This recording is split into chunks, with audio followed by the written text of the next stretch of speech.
Hi hello praise the Lord. ദൈവനാമം വാഴ്ത്തപ്പെടുമാറാകട്ടെ.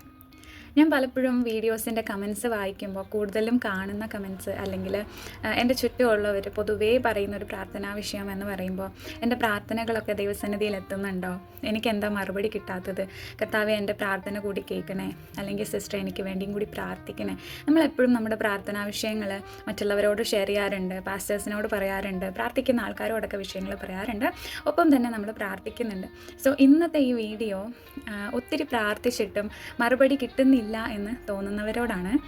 ഞാനൊരു കഥ പറയാം. പണ്ടൊരു കൃഷിക്കാരൻ തൻ്റെ തോട്ടത്തിൽ കൃഷിക്ക് വേണ്ടിയിട്ട് കുറേ വിത്ത് വിതച്ചു. പിറ്റേ ദിവസം മുതൽ അദ്ദേഹം ആ വിത്തുകൾക്ക് വെള്ളം ഒഴിക്കാൻ തുടങ്ങി, നനയ്ക്കാൻ തുടങ്ങി, അതിന് ചുറ്റും വേലി വെച്ചു, കാത്തിരുന്നു. ദിവസങ്ങൾ കടന്നുപോയി. ഓരോ ദിവസവും ആ തോട്ടക്കാരൻ വന്ന് തോട്ടത്തിൽ നോക്കി. പക്ഷേ മണ്ണിൻ്റെ അടിയിൽ ഒരു പ്രവർത്തനങ്ങളും നടക്കുന്നതായിട്ടോ വിത്ത് പൊങ്ങി വരുന്നതായിട്ടോ കാണാനിടയായില്ല. കുറേ ദിവസങ്ങൾ കഴിഞ്ഞു.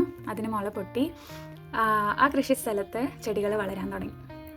അയാൾ വീണ്ടും ആ പ്രോസസ്സിൻ്റെ ഭാഗമായിട്ട് വെള്ളം ഒഴിക്കാനും ആ ചെടികളെ പ്രൊട്ടക്റ്റ് ചെയ്യാനും അതിന് വേണ്ടുന്നതൊക്കെ ചെയ്തു കൊടുക്കുന്നത് തുടർന്നുകൊണ്ടേയിരുന്നു.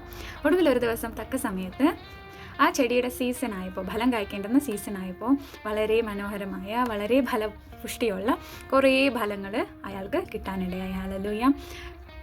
നമ്മുടെ പ്രാർത്ഥനകളും ഇതുപോലെയാണ്. നമ്മൾ പലപ്പോഴും പ്രാർത്ഥിച്ചിട്ട് ഉത്തരം വൈകുമ്പോൾ, ഉത്തരം കിട്ടാതിരിക്കുമ്പോൾ സംശയിക്കാറുണ്ട്. കർത്താവേ, എൻ്റെ പ്രാർത്ഥനകൾ തിരുസന്നിധിയിൽ എത്താഞ്ഞിട്ടാണോ, അതോ എനിക്ക് കുറവുകൾ ഉണ്ടായിട്ടുണ്ടാണോ, അതോ ഇത് ദൈവത്തിന് ഇഷ്ടമില്ലാത്തത് കൊണ്ടാണോ?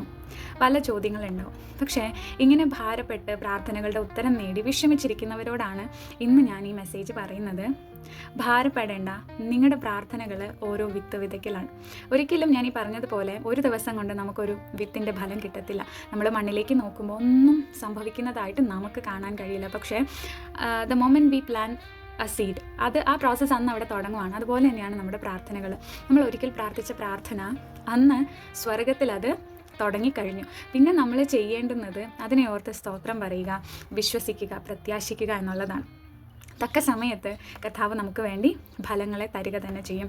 സഭാപ്രസംഗി 3-ാം അധ്യായത്തിൻ്റെ 1-ാം വാക്യം പറയുന്നു, എല്ലാറ്റിനും ഒരു സമയമുണ്ട്, ആകാശത്തിന് കീഴിലുള്ള സകല കാര്യത്തിനും ഒരു കാലമുണ്ട്. ഹല്ലേലൂയ.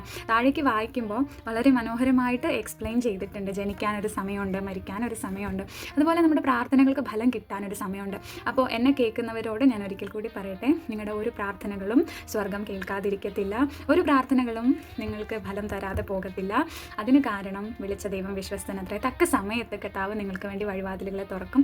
ഉറച്ചിരിക്കുക, ധൈര്യപ്പെടുക. God bless U.